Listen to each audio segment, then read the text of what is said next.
नमस्कार, मैं doctor RP. Sonkar, associate professor मनोविज्ञान विभाग, वसंत कन्या महाविद्यालय, काशी हिंदू विश्वविद्यालय। एक बार फिर आप सभी सम्मानित अभिभावकों और प्रिय विद्यार्थियों का हार्दिक स्वागत और अभिनंदन करता हूं।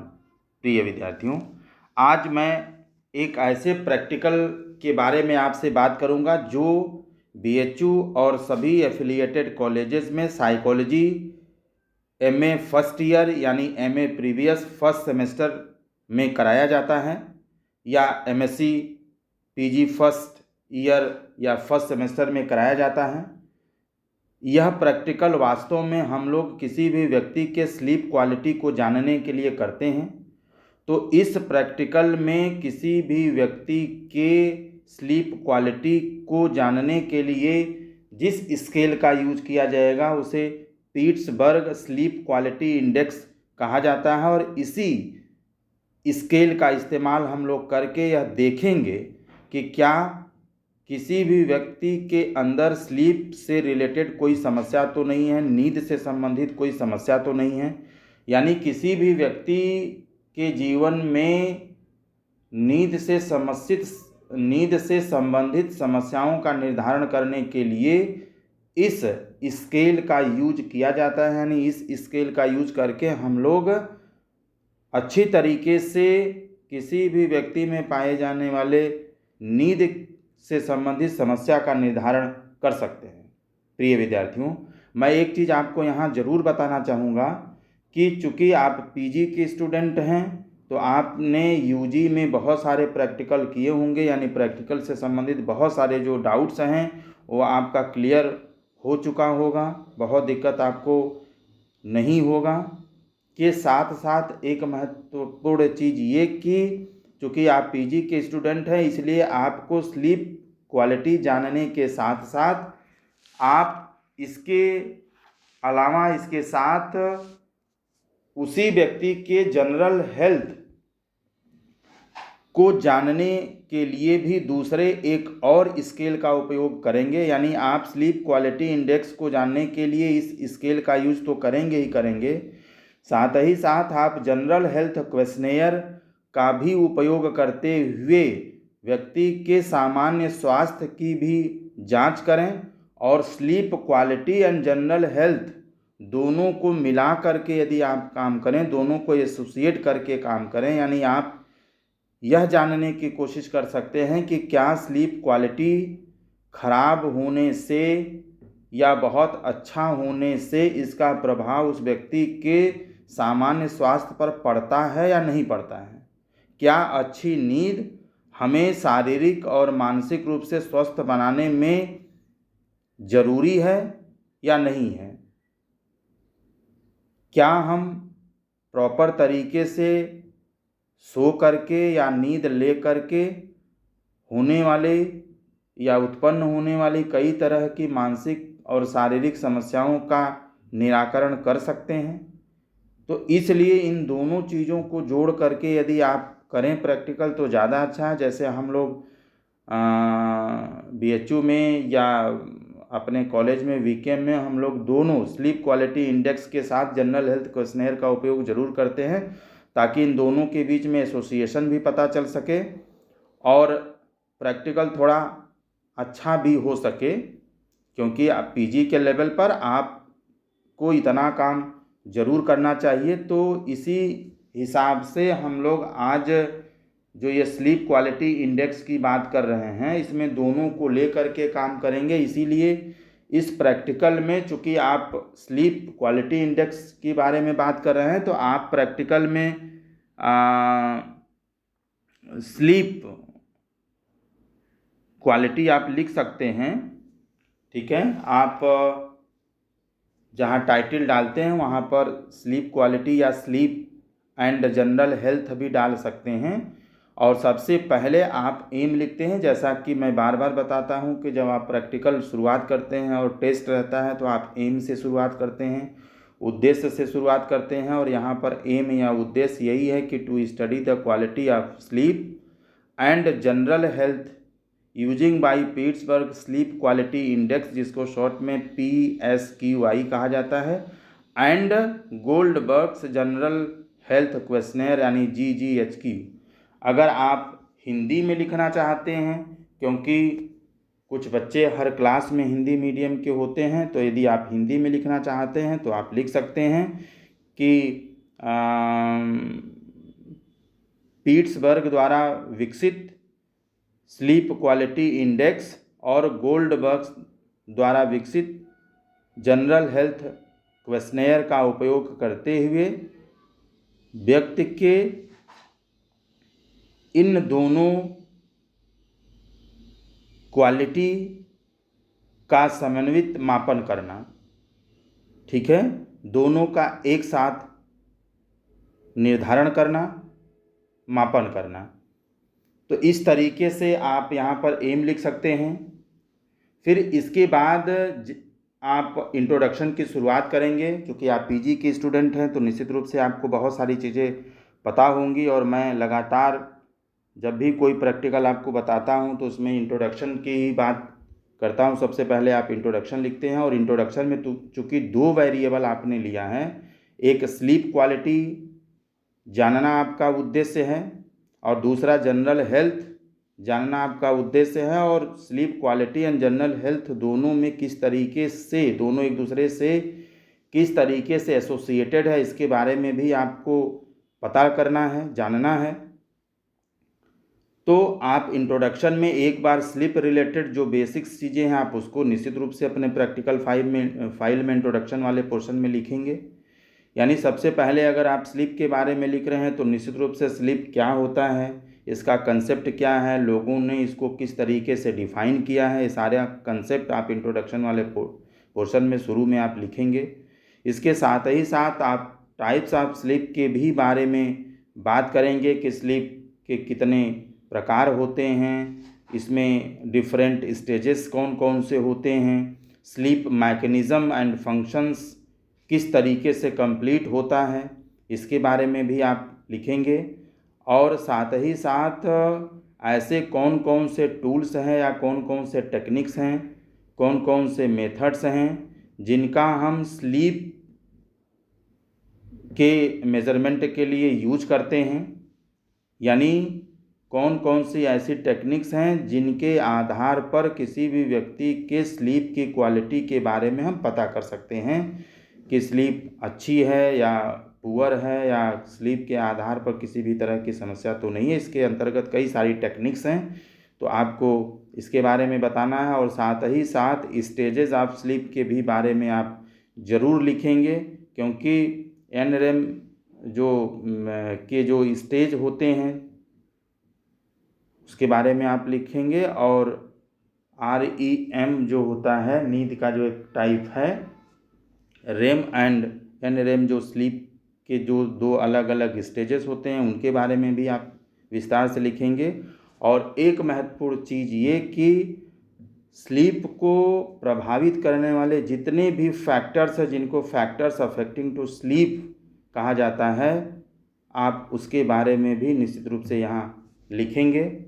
अब अगर हम आगे कुछ बात करें तो चूँकि आप जनरल हेल्थ को भी स्लीप के साथ लेकर के प्रैक्टिकल करने जा रहे हैं, तो आपको हेल्थ के बारे में भी इंट्रोडक्शन वाले पोर्शन में कुछ बताना आवश्यक है। यानी हेल्थ क्या होता है, इसका बेसिक कंसेप्ट क्या होता है, लोगों ने इसको किस तरीके से डिफ़ाइन किया है।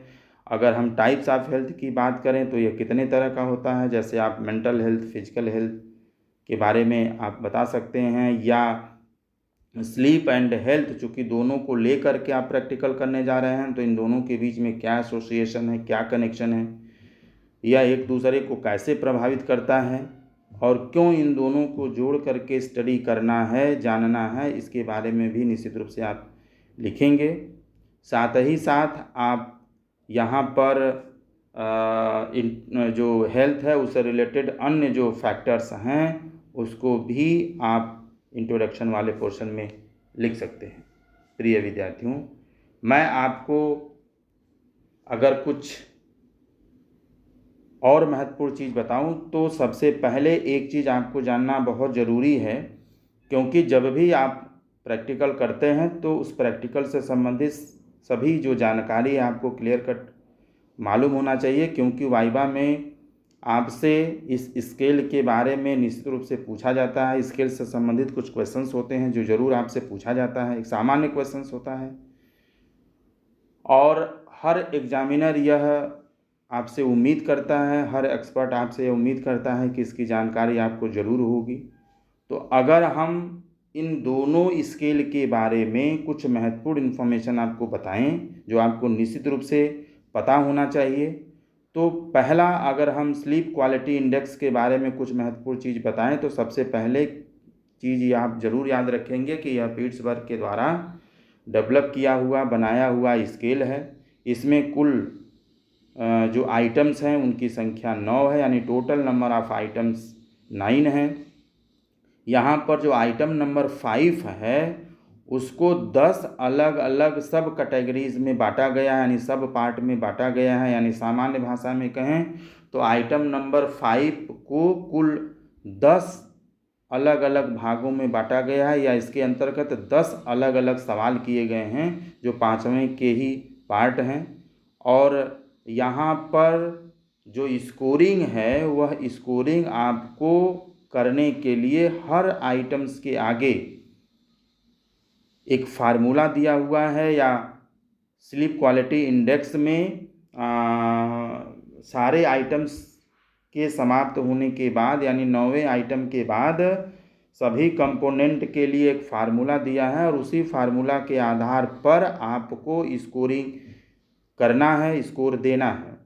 यहाँ पर यानी स्लीप क्वालिटी इंडेक्स में जो स्कोर रेंज होगा वह 0 से लेकर के 27 होगा। यानी कोई भी व्यक्ति मिनिमम 0 स्कोर कर सकता है और मैक्सिमम 27 स्कोर कर सकता है। एक महत्वपूर्ण और सबसे महत्वपूर्ण बात मैं आपको यहाँ बता दूँ कि इस स्केल पर यानी स्लीप क्वालिटी इंडेक्स पर अगर लो स्कोर आता है तो यह गुड स्लीप क्वालिटी को इंडिकेट करता है, और यदि स्कोर हाई आता है तो यह पुअर स्लीप क्वालिटी को इंडिकेट करता है। एक बार फिर से समझ लीजिए कि जितना ही कम स्कोर आएगा उतना ही व्यक्ति का जो स्लीप क्वालिटी है वो बेहतर होगा, और जितना ही ज़्यादा स्कोर आएगा उतना ही व्यक्ति का स्लीप क्वालिटी क्या होगा, पुअर होगा, खराब होगा, समस्याग्रस्त होगा। ठीक है। अब अगर हम थोड़ा सा दूसरा जो स्केल जो इसके साथ लेकर के आप काम कर रहे हैं उसके बारे में मैं बताऊं, यानी जनरल हेल्थ क्वेश्चनेयर से संबंधित कुछ महत्वपूर्ण चीज़ बताऊं, तो सबसे पहली बात कि इसे गोल्डबर्ग ने डेवलप किया है। इसमें टोटल जो नंबर ऑफ आइटम्स हैं वह 28 हैं।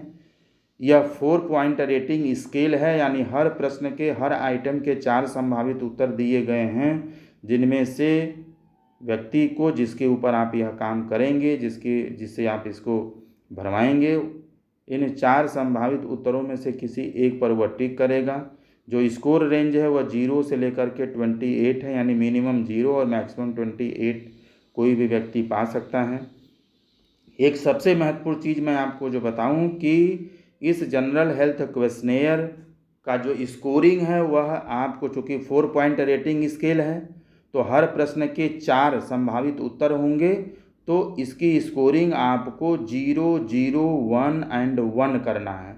यानी पहले पर टिक किया है तो 0 देना है, दूसरे पर टिक किया है तो 0 देना है, तीसरे पर टिक किया है तो 1 देना है, और चौथे पर टिक किया है तो 1 देना है, यानी 0, 0, 1, 1। एक महत्वपूर्ण चीज़ मैं आपको यहाँ और बता दूँ कि इस पर भी यानी जनरल हेल्थ क्वेश्चनेयर पर भी लो स्कोर यदि आता है तो यह गुड हेल्थ क्वालिटी को इंडिकेट करता है, और यदि हाई स्कोर आता है इस स्केल पर तो यह पुअर हेल्थ क्वालिटी को प्रदर्शित करता है, इंडिकेट करता है। कृपया इसे पुनः समझ लीजिए कि इस स्केल पर जितना ही स्कोर कम आएगा उतना ही व्यक्ति का जो हेल्थ क्वालिटी है वो अच्छा होगा, जबकि ज़्यादा स्कोर आने का मतलब ये है कि उसका हेल्थ क्वालिटी पुअर होगा, यानी हेल्थ से संबंधित कई तरह की समस्याएं उसमें देखी जाएगी या पाया जा सकता है। और एक बड़ी चीज़ ये कि इस स्केल का उपयोग आप किसी भी व्यक्ति के ऊपर कर सकते हैं। इसमें एज का, जेंडर का किसी भी तरह का कोई बाउंडेशन नहीं है और यही सेम चीज़ें स्लीप क्वालिटी वाले स्केल में भी अप्लाई होता है, लागू होता है। वहाँ पर भी आप किसी भी एज से, किसी भी जेंडर से आप इसको करा सकते हैं, किसी भी प्रोफेशन में रहने वाले व्यक्ति से आप करा सकते हैं। मैं आपको बता दूं कि यह प्रैक्टिकल यदि आप जिस भी विश्वविद्यालय में, महाविद्यालय में आप पढ़ रहे हैं, यदि आपके सिलेबस में स्लीप क्वालिटी है तो इसके लिए बहुत सारे टेस्ट अवेलेबल हैं, बहुत सारे स्केल अवेलेबल हैं, जिनमें से यह भी एक महत्वपूर्ण स्केल है, टेस्ट है, जिसका इस्तेमाल हम लोग ज़्यादातर करते हैं। हो सकता है कि आप स्लीप क्वालिटी को मेज़र करने के लिए आप दूसरा भी स्लीप क्वालिटी इंडेक्स ले सकते हैं या स्लीप से रिलेटेड कोई और स्केल ले सकते हैं, उनका इस्तेमाल कर सकते हैं। लेकिन यह भी बहुत अच्छा, बेहतर टेस्ट है जिसका उपयोग ज़्यादातर विश्वविद्यालयों में किया जाता है। हम लोग भी इसी का इस्तेमाल करते हैं और आप इस दोनों के दोनों जो स्केल हैं, इसका जो क्वेश्चनेयर है आप अपने डिपार्टमेंट से आप ले सकते हैं और ले करके आप उसको सावधानीपूर्वक भरवा सकते हैं और भरवाने के बाद ये सारी चीज़ें आप इसको करेंगे। आगे अगर हम कुछ और महत्वपूर्ण चीज़ों के बारे में आपको बताएं तो चूँकि आपने 2 यहाँ पर वेरिएबल लिया है, स्लीप क्वालिटी जानना आपका महत्वपूर्ण उद्देश्य है क्योंकि यह आपके प्रैक्टिकल के सिलेबस में है। यानी जो फिजियोलॉजी वाला आप पेपर पढ़ते हैं, इसी फिजियोलॉजी पर बेस्ड एक आपको प्रैक्टिकल स्लीप क्वालिटी का करना है। कई सारे प्रैक्टिकल हैं जिनमें से स्लीप क्वालिटी भी एक ऑप्शन है। और मान लीजिए कि आप स्लीप क्वालिटी जानने के लिए प्रैक्टिकल करते हैं, इसका इस्तेमाल करते हैं, तो चूँकि आपने इसके साथ जनरल हेल्थ भी लिया हुआ है, इसलिए यहाँ पर आपको वेरिएबल एंड हाइपोथेसिस के बारे में भी बताना पड़ेगा क्योंकि यहाँ पर आईवी और डीवी की तरह से 2 वेरिएबल आपने लिया है। यानी 2 वेरिएबल जो sleep quality and general health आपने लिया है, इसमें से आईवी स्लीप क्वालिटी होगा और डीवी क्या होगा, जनरल हेल्थ होगा। यानी स्लीप क्वालिटी में जो परिवर्तन होगा, जिसको हम लोग मैनिपुलेशन कहते हैं, तो जो परिवर्तन होगा यानी नींद अच्छी आ रही है या नींद खराब आ रही है, ठीक है, अच्छी नींद आना या खराब नींद आना या नींद के आधार पर समस्या होने का प्रभाव जनरल हेल्थ को कैसे प्रभावित करता है, इसी आधार पर आपने स्लीप क्वालिटी को आईवी कहा है और डीवी के रूप में आपने जनरल हेल्थ को लिया है। और हाइपोथेसिस आप निश्चित रूप से बनाएंगे, there will be a positive correlation between PSQI और GGHQ, ठीक है, इन दोनों के बीच में पॉजिटिव कोरिलेशन पाया जाएगा। आप यह हाइपोथेसिस बना करके चल रहे हैं। या आप इसको डायरेक्शनल हाइपोथेसिस भी बना सकते हैं, जहाँ पर स्टडी के आधार पर आप इसको एक डायरेक्शन भी दे सकते हैं। तो इस तरीके से वेरिएबल एंड हाइपोथेसिस के बारे में आप बात करेंगे। उसके बाद आप प्रैक्टिकल के अगले पोर्शन में जहाँ पर आप इंट्रोडक्शन टू सब्जेक्ट लिखते हैं, यानी जिसके ऊपर भी आप यह प्रैक्टिकल करने जा रहे हैं, उनसे संबंधित तमाम तरह के इन्फॉर्मेशन जो स्लाइड पर आप देख पा रहे हैं, स्क्रीन पर आप देख पा रहे हैं, इस तरीके से आप उस चीज़ को भरेंगे। इसके बाद अगला स्टेप आता है मटेरियल रिक्वायर्ड। तो मटेरियल रिक्वायर्ड में भी जितनी चीज़ें आप यूज़ की हैं उनका नाम इस तरीके से आप लिखेंगे। नेक्स्ट अगर हम बात करें तो यहाँ पर मेथडोलॉजी की बात आती है और मेथडोलॉजी में इतनी सारी चीज़ें जो स्क्रीन पर आप देख पा रहे हैं, क्योंकि आप पीजी स्टूडेंट हैं, आपको सारी चीज़ें मालूम हैं और मैंने पिछले बहुत सारे प्रैक्टिकल पर आधारित जो वीडियो बनाया उसमें एक्सप्लेन भी अच्छे तरीके से किया है। तो आप इस तरीके से मेथडोलॉजी में सारी चीज़ें आप लिखेंगे। अब एक महत्वपूर्ण चीज़ जो आपको सबसे ज़्यादा समझने की ज़रूरत है, आप इसको बेहतर तरीके से समझें। यह जो स्क्रीन पर आप देख पा रहे हैं, यदि ये चीज़ आप समझ गए तो आपको प्रैक्टिकल को जानने में, करने में, समझने में कोई भी दिक्कत नहीं होगी।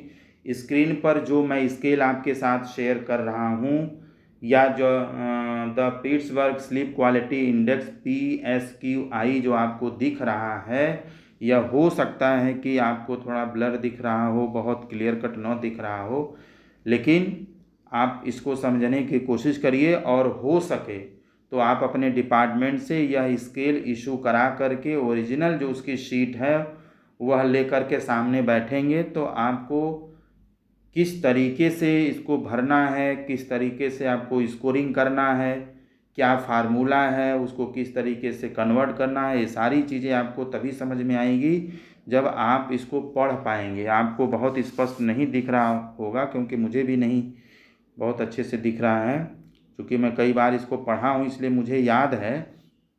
लेकिन आप निश्चित रूप से एक ओरिजिनल जो स्केल है आप डिपार्टमेंट से ले करके जब बैठेंगे तब आपको बहुत अच्छे तरीके से समझ में आएगा। जो सबसे ऊपर 2 लाइन लिखा हुआ है इस इंडेक्स का, उसमें यही बात कही गई है कि क्या पिछले 1 महीने के दौरान स्लीप से संबंधित जो भी आपका एक्सपीरियंस रहा हो, उस एक्सपीरियंस के आधार पर नीचे जितने प्रश्न आपसे किए जाएंगे उन प्रश्नों का जवाब आपको देना है, उत्तर देना है। यानी ड्यूरिंग द पास्ट मंथ, यानी आपको पिछले कई महीनों के आधार पर बातों को नहीं लिखना है, सिर्फ 1 महीने से आपके साथ क्या हुआ है उन्हीं सारे अनुभवों के आधार पर नीचे जितने भी प्रश्न आपसे किया जाएगा, खास तौर से वो आपके स्लीप या निद्रा या नींद से संबंधित होगा, उसको आपको बताना है। सबसे पहला जो प्रश्न है, क्वेश्चन नंबर जो 1 है, आइटम नंबर जो 1 है, उसमें यही कहा गया है कि आप कितने बजे सोते हैं, आप प्रतिदिन कितने बजे सोते हैं, यह पहला ही प्रश्न है जिस पर आपको जवाब देना है, आपको उत्तर देना है। ठीक है, यानी आप जिससे भी इस प्रैक्टिकल को भरवा रहे हैं उससे आप पूछेंगे कि आप प्रायः प्रतिदिन कितने बजे सोने जाते हैं या कितने बजे सोते हैं। जैसे मान लीजिए जिससे मैंने बात किया उसने कहा कि मैं 12:30 बजे रात को प्रतिदिन सोता हूँ, तो हमने वहाँ पर 12:30 AM लिख दिया है क्योंकि 12 के बाद AM शुरू हो जाता है, अगला दिन शुरू हो जाता है, तो 12:30 AM हमने लिख दिया है। आपका सब्जेक्ट जो भी टाइम बताता है सोने का रात में कि हम कितने बजे सोने जाते हैं, वह टाइम आपको वहाँ पर लिख देना है। वो 10 बजे सोता है, 12 बजे सोता है, 9 बजे सोता है, जितने बजे सोता है वो आपको वहाँ पर लिखना है। जैसे मैंने 12:30 बजे लिखा है क्योंकि मैंने जिससे बात की उसने 12:30 सोने का समय बताया। दूसरा जो प्रश्न है उसमें ये कहा जा रहा है कि आपको सोने में कितना समय लगता है, यानी जब भी आप सोने के लिए जाते हैं कितने समय बाद आपको नींद आ जाती है। अब जिससे मैंने बात किया, जिससे मैंने डेटा लिया, उसने कहा मुझे बेड पर जाने पर 10 से 15 मिनट लगता है सोने में, यानी 10 से 15 मिनट के अंदर मैं सो जाता हूँ। तो इसी तरीके से आपका सब्जेक्ट जो कहता है वो टाइम आप यहाँ पर लिखेंगे। तीसरे प्रश्न की बात करें तो तीसरे प्रश्न में कहा गया है कि आप सुबह कितने बजे उठते हैं। तो उठने का समय मेरे सब्जेक्ट ने बताया कि मैं 8:30 बजे सुबह उठता हूँ। तो इसी तरीके से आपका सब्जेक्ट जो उठने का समय बताता है सुबह में, आप वो टाइम वहाँ पर लिख दीजिएगा। और चौथे प्रश्न में ये कहा गया है कि आप कितने घंटे सोते हैं। तो जो सोने से लेकर के जब वह सोने जाता है तब से लेकर के जब वह जागता है, दोनों के बीच का समय जोड़ करके ये टोटल आवर्स हो जाएगा सोने का।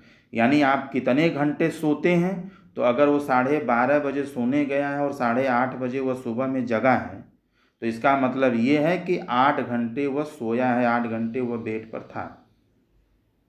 तो टोटल स्लीपिंग आवर कितना हो गया, 8 आवर्स हो गया, 8 घंटे वो सोया। तो इस तरीके से आप कैलकुलेट करके 8 घंटे यहाँ पर लिख देंगे। ये 4 प्रश्नों की बात हमने की। जो 5वां प्रश्न है, जैसे अभी थोड़ी देर पहले मैं आपसे बात कर रहा था मैंने आपको बताया कि जो 5वां प्रश्न है इसके 10 अलग अलग पार्ट हैं, 10 अलग अलग भाग हैं, या इसके अंतर्गत 10 अलग अलग प्रश्न हैं जिनको ए से लेकर के जे तक रखा गया है और इसमें अलग स्लीप से रिलेटेड अलग अलग तरह के इंफॉर्मेशंस पूछी गई हैं।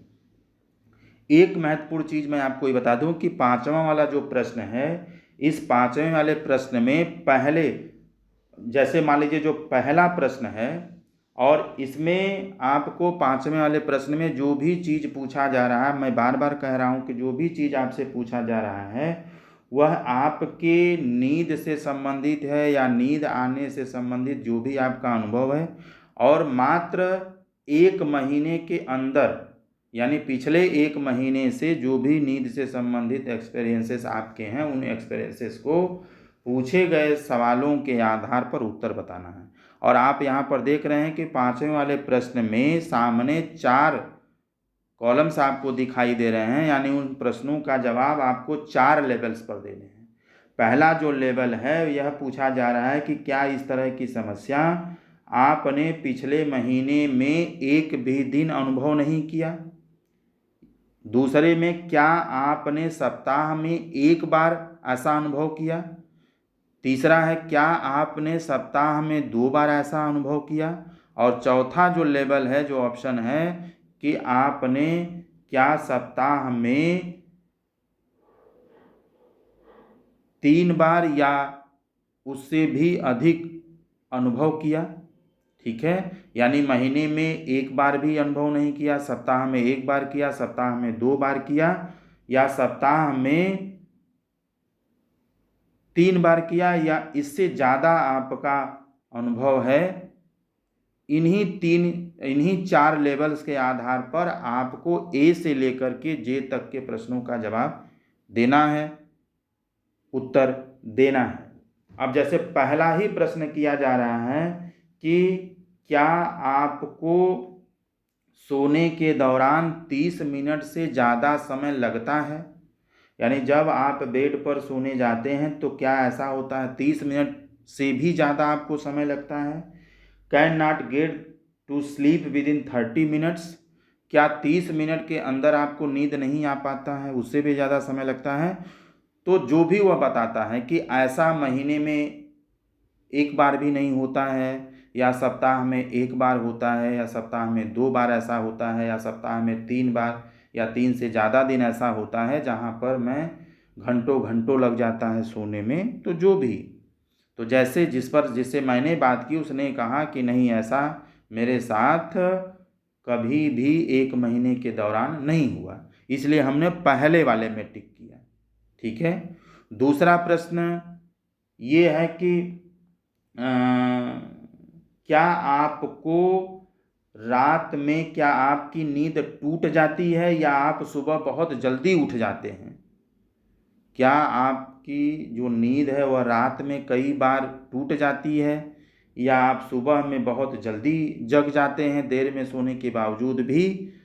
तो वह जो भी कहता है, अगर वो कहता है नहीं महीने भर में मुझे ऐसा नहीं अनुभव हुआ, या सप्ताह में 1 बार हुआ था, या सप्ताह में 2 बार हुआ था, या सप्ताह में 3 बार हुआ था, या ज़्यादा हुआ था, जैसे जो भी बताता है वह आप उसी कॉलम में उसको टिक कर लेंगे। जैसे मैंने जिससे पूछा उसने कहा कि सप्ताह में 2 बार ऐसा हुआ था, इसलिए हमने उस कॉलम में इसको किया हुआ है once or twice a week।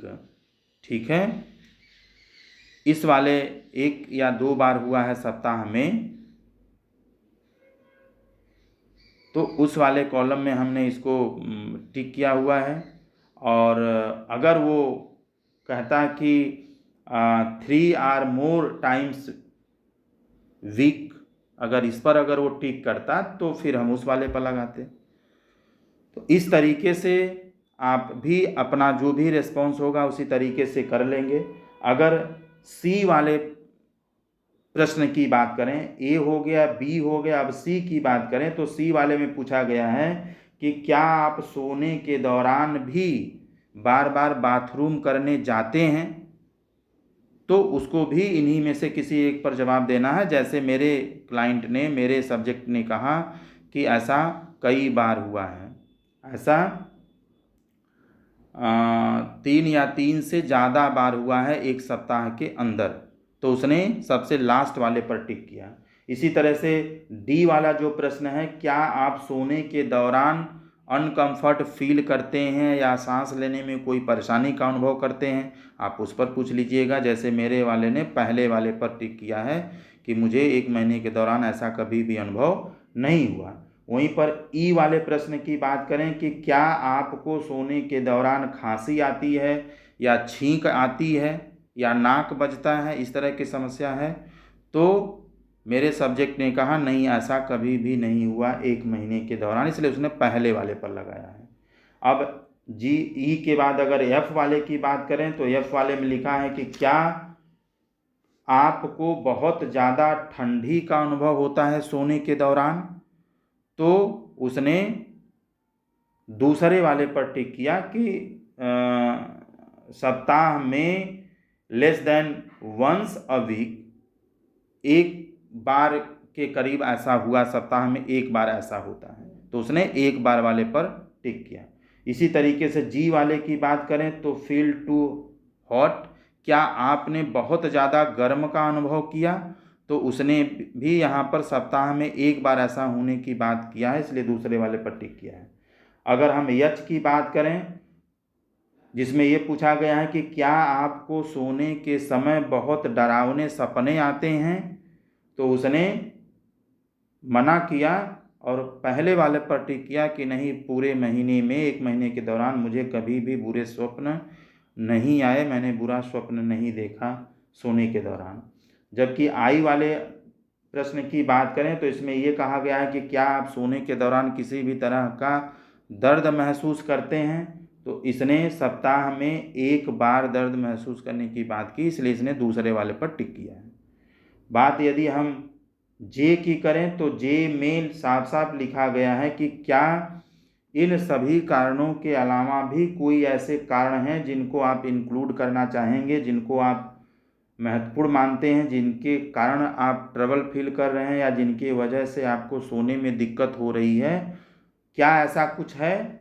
इन सभी कारणों के अलावा भी आप कुछ बताना चाहते हैं जिनको लेकर के आप की जो नींद है वो प्रॉपर तरीके से नहीं आती है, तो उसने मना किया, इसलिए पहले पर टिक किया है कि नहीं, 1 महीने के दौरान मुझे ऐसा कभी भी अनुभव नहीं हुआ।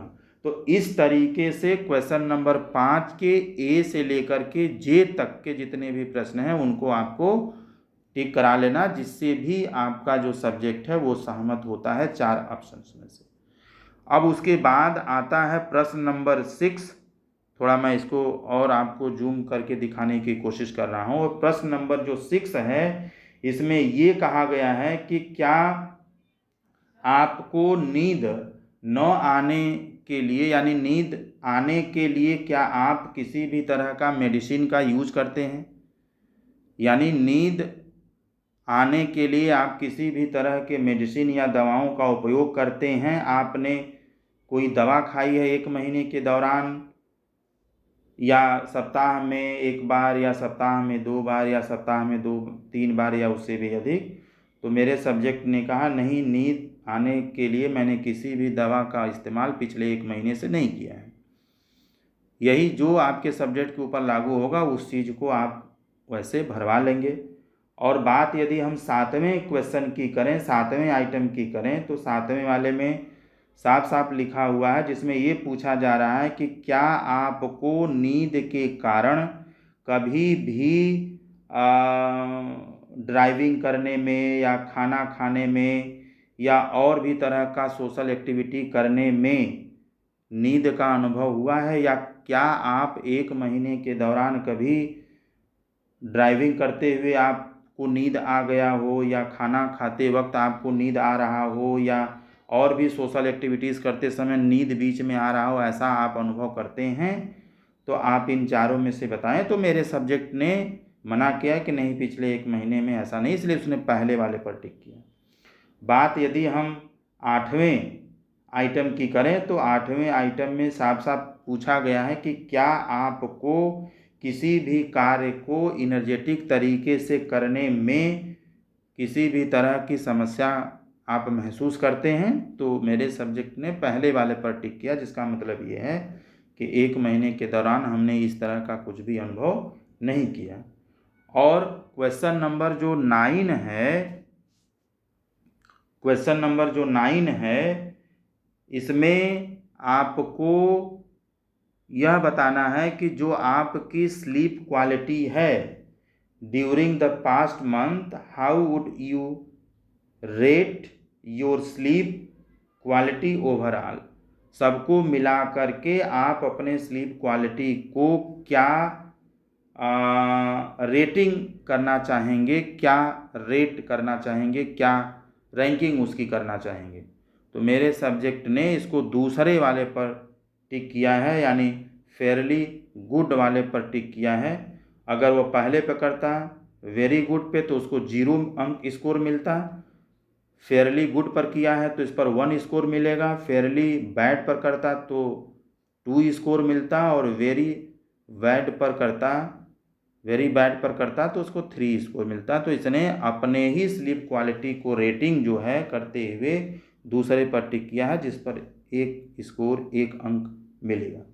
तो इस तरीके से मैंने स्लीप क्वालिटी इंडेक्स पर जो टोटल नंबर्स ऑफ आइटम्स 9 हैं, यानी 5 सब पर सिंगल प्रश्न है, लेकिन 5वें वाले पर कुल ए से लेकर के जे तक प्रश्नों की संख्या 10 है। इस तरीके से सारे प्रश्नों को आपको भरवाना है, टिक कराना है। ध्यान रहे कि जो इन्फॉर्मेशन है वो सही मिले और आप प्रश्न सही तरीके से पूछ पाएँ, और जो सब्जेक्ट है, जो व्यक्ति है जिसके ऊपर आप यह प्रैक्टिकल कर रहे हैं या जिसके आप स्लीप क्वालिटी के बारे में प्रेडिक्शन करने वाले हैं, बताने वाले हैं, जिसके जनरल हेल्थ के बारे में आप बताने वाले हैं, उससे सही प्रश्न आप करें, जिससे सही जवाब भी आपको, सही रिस्पॉन्स आपको मिल सके। अब सबसे महत्वपूर्ण बात जिसको आपको निश्चित रूप से बहुत ध्यान से समझने की ज़रूरत है, इतना सारा कुछ करने के बाद अब यहाँ पर जैसे ही अब यहाँ पर आप देख रहे होंगे स्क्रीन पर कंपोनेंट 1 दिख रहा होगा, और कंपोनेंट 1 का मतलब यह है कि वहाँ पर लिखा है कंपोनेंट। अब स्कोरिंग आप कैसे करेंगे, मैं आपको पुनः यहाँ पर याद दिला दूँ कि इसमें टोटल नंबर्स ऑफ आइटम्स 9 है, और लो स्कोर यदि स्लीप क्वालिटी इंडेक्स पर आता है मतलब स्लीप क्वालिटी बहुत अच्छा है, बेहतर है, गुड स्लीप क्वालिटी है। और यदि इस पर हाई स्कोर आता है तो पुअर स्लीप क्वालिटी को इंडिकेट करेगा, यानी किसी न किसी तरह की समस्या को प्रदर्शित करेगा।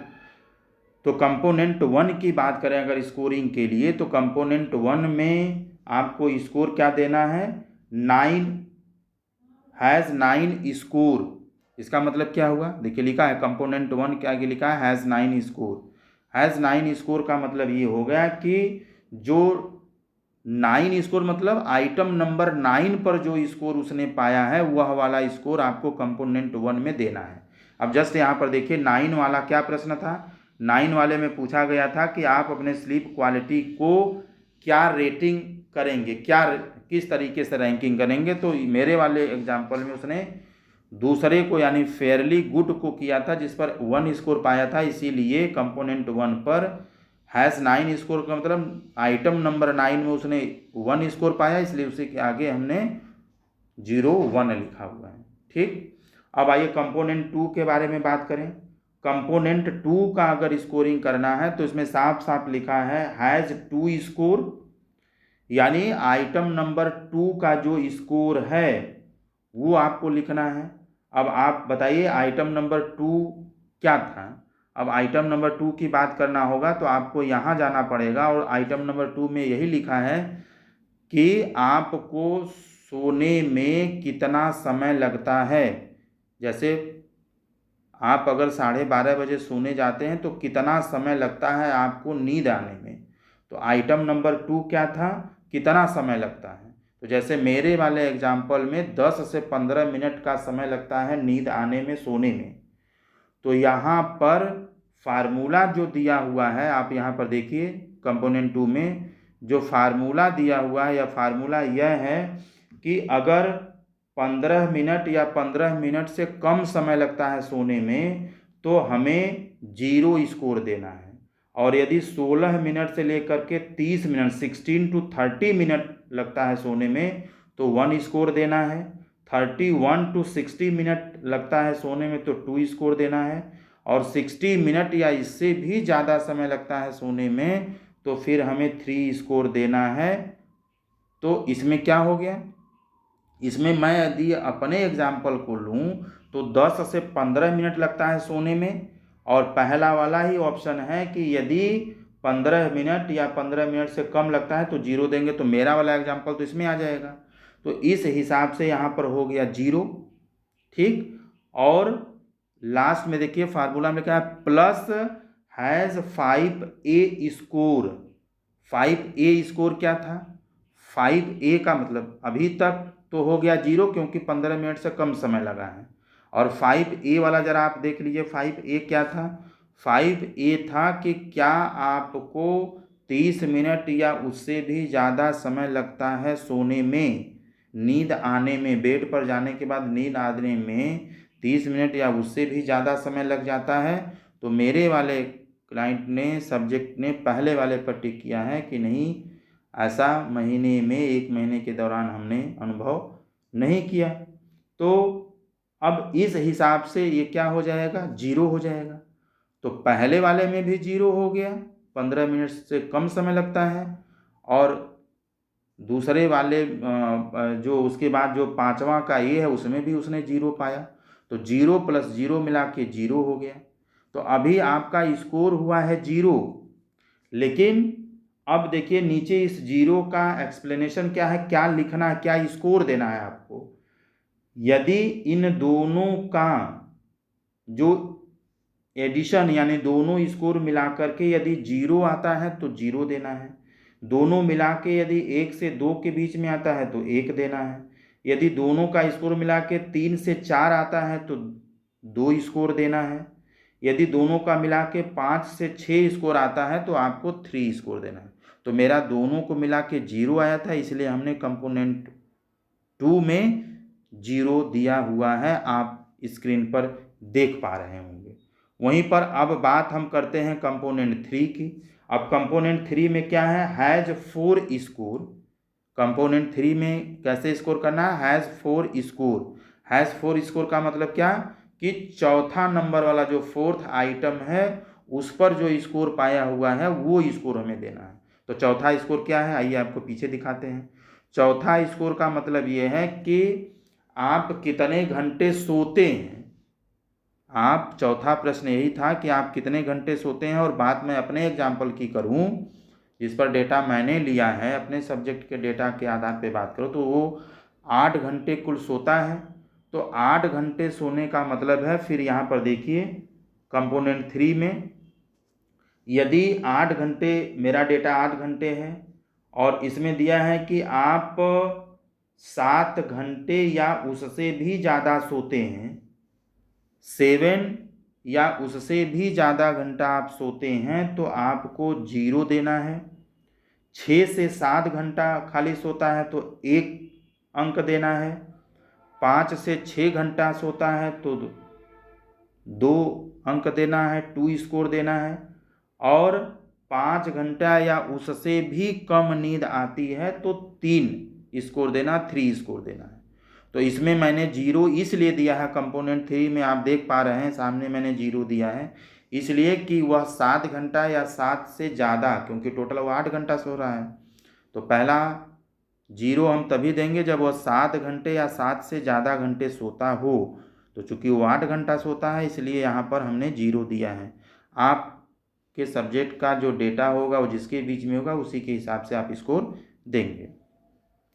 बात यदि हम चौथे कंपोनेंट की करें तो चौथा कंपोनेंट जो बहुत ही महत्वपूर्ण है, इसको आप ध्यान से समझिएगा। चौथे कंपोनेंट में जो स्कोरिंग करने का जो तरीका, इसमें साफ साफ फार्मूला में लिखा हुआ है, मैं इसको पढ़ रहा हूँ, आपको थोड़ा और क्लियर हो जाएगा। लिखा है total has of hours asleep, यानी आप टोटल कितने घंटे सोते हैं divided by total has of hours in bed. उसको डिवाइड कितने से करना है, जितना समय आपने टोटल बेड पर दिया, यानी जितने घंटे सोया उसको डिवाइड करना है जितने घंटे टोटल आपने बेड पर दिया, मल्टीप्लाइड बाई 100। अब आप इसको समझिएगा, मेरे वाले एग्जाम्पल में टोटल वो कितने घंटे सोया था, 8 घंटे। 12:30 बजे रात से लेकर के 8:30 बजे सुबह तक तो हो गया 8 घंटे। और 8 घंटे को यदि आप मिनट में कन्वर्ट करेंगे तो 8 गुणे 60 कर देंगे, क्योंकि एक घंटे में 60 मिनट्स होते हैं, तो 8 इंटू 60 करेंगे तो हो जाएगा 480 मिनट्स। को डिवाइड कितना करना है, टोटल बेड पर स्पेंड करने वाला टाइम, यानी 8 घंटे तो वो सोया है प्लस 10 से 15 मिनट उसको नींद आने में भी लगी है। यानी अगर वो 12:30 बजे बेड पर गया तो 12:30 बजे सो नहीं गया, बल्कि उसको सोने में 15 मिनट का समय और लगा। ठीक है, वह 12:45 बजे सोया। तो इसका मतलब ये है कि जो 15 मिनट टाइम सोने में भी लगा वह टोटल स्लीपिंग में जोड़ देंगे, तो 480 अब प्लस 15 कितना हो जाएगा, 495 हो जाएगा। तो इस फार्मूला के हिसाब से 480 डिवाइडेड बाई 495 इंटू 100, और इसको यदि सॉल्व करेंगे तो ये आएगा 96%। अब 96% जो आपने निकाला है, इस परसेंट के हिसाब से आपको स्कोर देना है। अब स्कोर कितना मिलेगा, आप नीचे देखिए, यदि 85% या उससे ज़्यादा आता है तो आपको 0 स्कोर देना है। तो चूँकि मैंने 0 इसलिए दिया हुआ है क्योंकि 85 या उससे ज़्यादा मेरा आया है 96, तो इसलिए 85 और उससे एबव यदि है तो 0 देना है। चूँकि मेरा 96 है तो इसी क्राइटेरिया में आएगा, इसलिए हमने 0 दिया है। लेकिन और आप देख लीजिए, 75% से लेकर के 84% के बीच में आता है आपका कैलकुलेशन परसेंटेज, तो 1 स्कोर देना है। 65% से लेकर के 74% के बीच में आता है तो 2 स्कोर देना है, और 65% या उससे भी बिलो आता है तो आपको 3 स्कोर देना है। मैंने इसको 0 इसलिए दिया है क्योंकि 85% से ऊपर है 96% पहले वाले में आता है, इसलिए हमने 0 दे दिया। आपका जिस वाले में आता है आप उसके हिसाब से स्कोर करिएगा।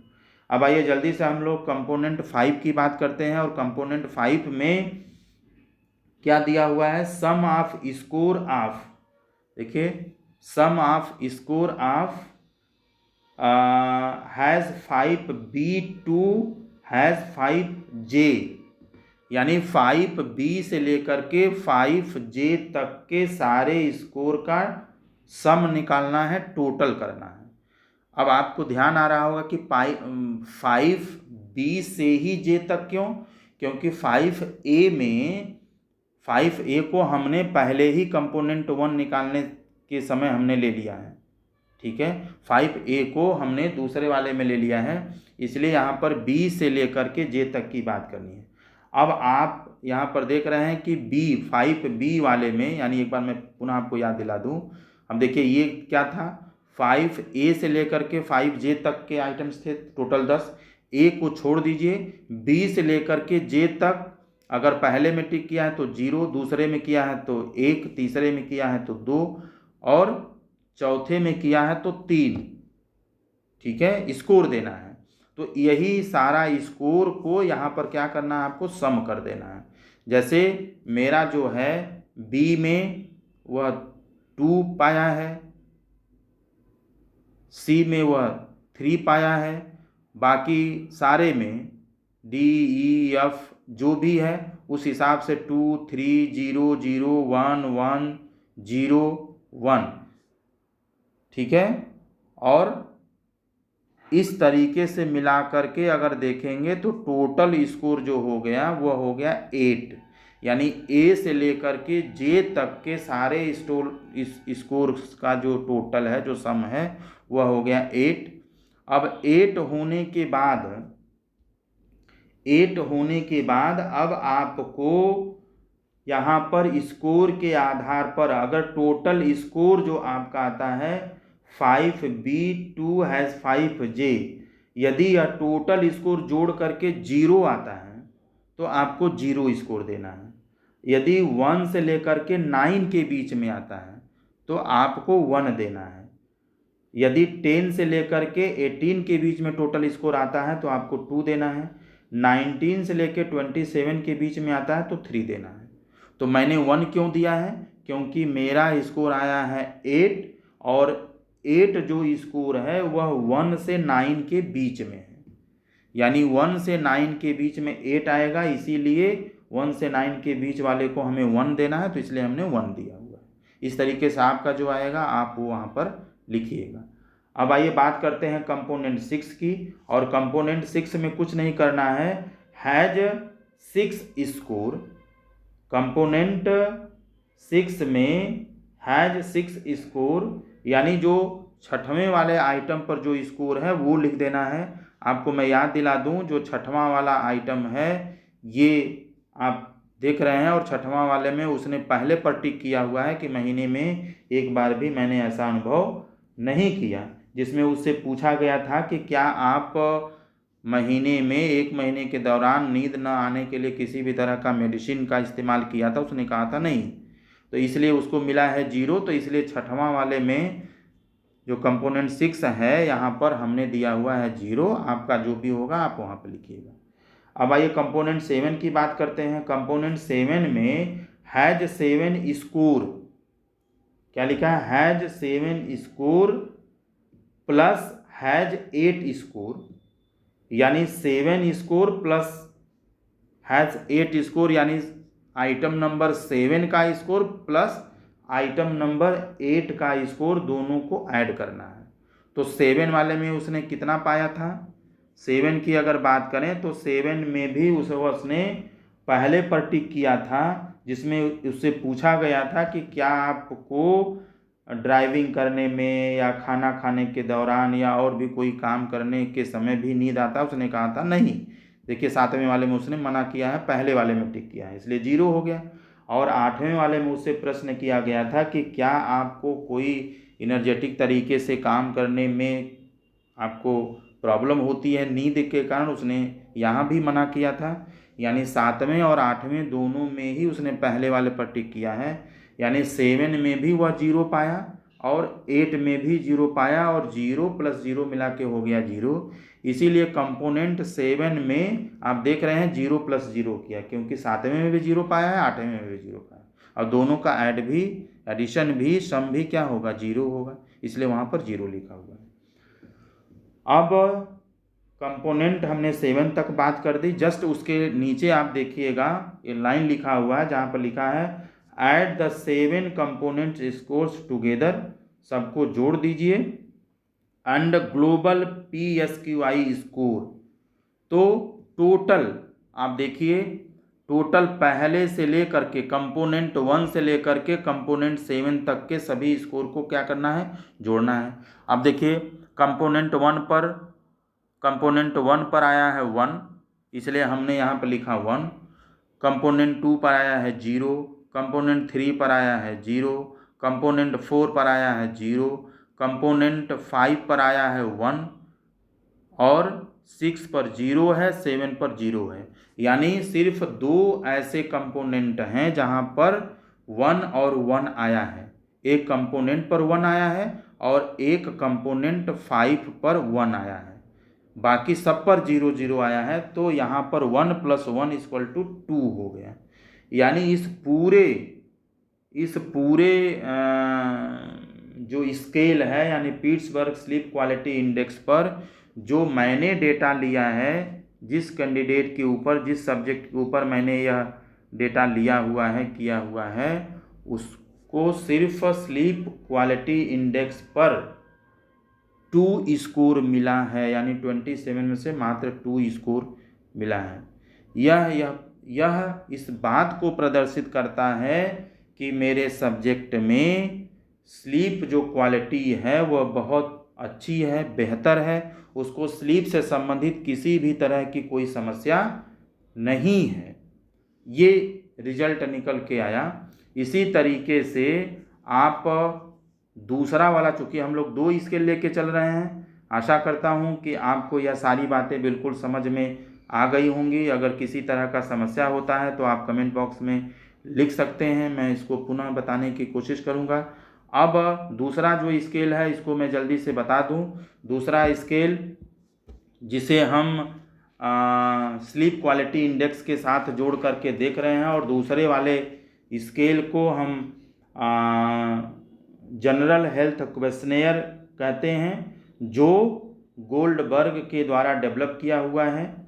तो इस स्केल में जैसा कि मैंने बताया कि 4 पॉइंट रेटिंग स्केल है। टोटल जो आइटम्स है 28 है, मैंने शुरू में ही बताया था। थोड़ा मैं जूम कर दे रहा हूँ जिससे आप इसको देख लें, समझ लें। तो यह पहला पेज है जिसमें आइटम नंबर 1 से लेकर के आइटम नंबर 11 तक लिखा हुआ है पहले पेज पर। आप अपने लैब से यह स्केल ले लेंगे तो आपको और भी अच्छा साफ साफ दिखाई देगा। पहले पेज पर 1 से लेके 11 आइटम्स हैं, एंड नेक्स्ट पेज पर आप देखिएगा तो 12 से लेकर के 28 नंबर तक के आइटम्स हैं, जो अलग अलग प्रश्न हैं जो जनरल हेल्थ से संबंधित हैं और व्यक्ति के जनरल हेल्थ यानी सामान्य स्वास्थ्य के बारे में स्वास्थ्य का मापन करते हैं। तो ये स्केल हो गया, इसके बारे में मैं आपसे बात कर रहा हूँ। अब इतना करने के बाद अब इस जो जनरल हेल्थ क्वेश्चनेयर है इसको भी आप ध्यान दीजिएगा कि आप जिस भी सब्जेक्ट से स्लीप क्वालिटी इंडेक्स वाला स्केल भरवा रहे हैं आप उसी से जनरल हेल्थ वाला भी भरवाएंगे, क्योंकि एक ही व्यक्ति के sleep and general health, sleep quality and general health के बीच में एसोसिएशन आप जानना चाह रहे हैं। दोनों के बीच में क्या एसोसिएशन है आप जानना चाह रहे हैं, उसके इन्हीं दो वेरिएबल्स के आधार पर, विशेषताओं के आधार पर आप उसका मेजरमेंट कर रहे हैं, उनके बारे में आपको प्रेडिक्शन करना है, बताना है।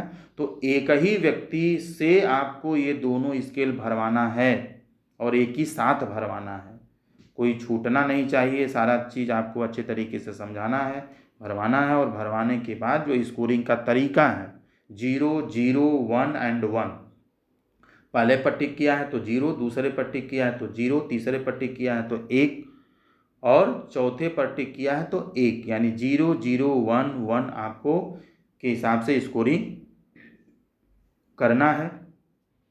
अब इसके बाद मान लीजिए कि आपने उससे भरा लिया, स्कोरिंग आपने किया, तो स्कोरिंग करने के बाद एक चीज़ मैं आपको यहाँ ज़रूर बता दूँ, क्योंकि आप यहाँ पर स्लीप क्वालिटी इंडेक्स के साथ जनरल हेल्थ क्वेश्चनेयर भी लिए हैं, 2 वेरिएबल लेकर के आप प्रैक्टिकल कर रहे हैं, लिख रहे हैं।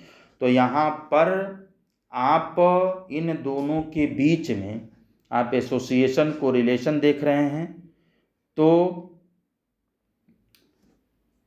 आपको कम से कम आपके पास 10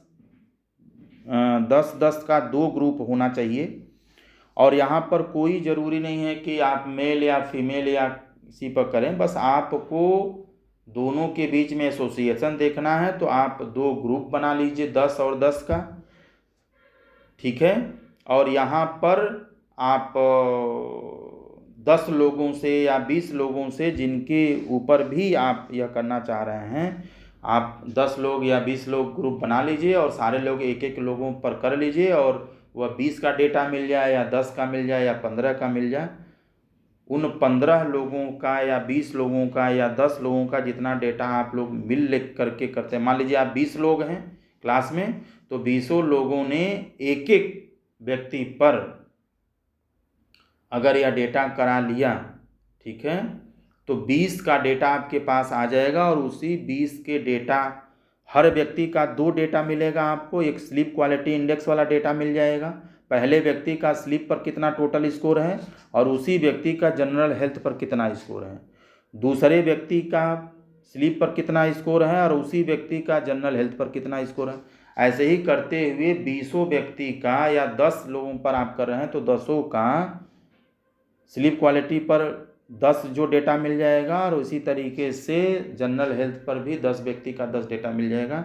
इन दोनों के बीच में आप product moment coefficient correlation method का यूज करते हुए आप कोरिलेशन निकालेंगे, और कोरिलेशन निकालने के बाद आप देखेंगे कि किस तरह का कोरिलेशन आपको मिल रहा है। क्या पॉजिटिव कोरिलेशन मिल रहा है या नेगेटिव कोरिलेशन मिल रहा है या जीरो कोरिलेशन मिल रहा है, क्या मिल रहा है। खासतौर से पॉजिटिव नेगेटिव किसी न किसी तरह का कोरिलेशन आपको ज़रूर मिलेगा। अगर पॉजिटिव कोरिलेशन मिलता है तो आपकी हाइपोथेसिस क्या होती है, एक्सेप्ट होती है, जो आपने पॉजिटिव कोरिलेशन मान करके आप चल रहे थे। और अगर ऐसा नहीं होता है तो आपकी हाइपोथेसिस रिजेक्ट होती है। और मतलब ये है कि स्लीप और जनरल हेल्थ में, स्लीप क्वालिटी और जनरल हेल्थ में कोई भी एसोसिएशन या कोरिलेशन नहीं है। अगर दोनों के बीच में कोई कनेक्शन नहीं मिलता है आपको, और यदि पॉजिटिव कोरिलेशन मिलता है, इसका मतलब ही यही है कि आपकी स्लीपिंग जो क्वालिटी है वह आपके हेल्थ को प्रभावित करती है। आपकी स्लीपिंग क्वालिटी जितना ही बेहतर होगा, जितना ही आपको अच्छी नींद आएगी, उतना ही आपका जनरल हेल्थ या सामान्य स्वास्थ्य जो है वह अच्छा होगा, बेहतर होगा। यानी जिन जिन व्यक्तियों का जनरल हेल्थ अच्छा है उन व्यक्तियों को अच्छी नींद आती है, यह सामान्य प्रेडिक्शन है। और जिन व्यक्तियों में जनरल हेल्थ से संबंधित तमाम तरह की समस्याएं हैं, उनमें उनके स्वास्थ्य के खराब होने के बहुत सारे कारण हो सकते हैं, जिनमें से नींद न आना भी एक महत्वपूर्ण समस्या हो सकता है, जिस पर ध्यान देने की ज़रूरत है।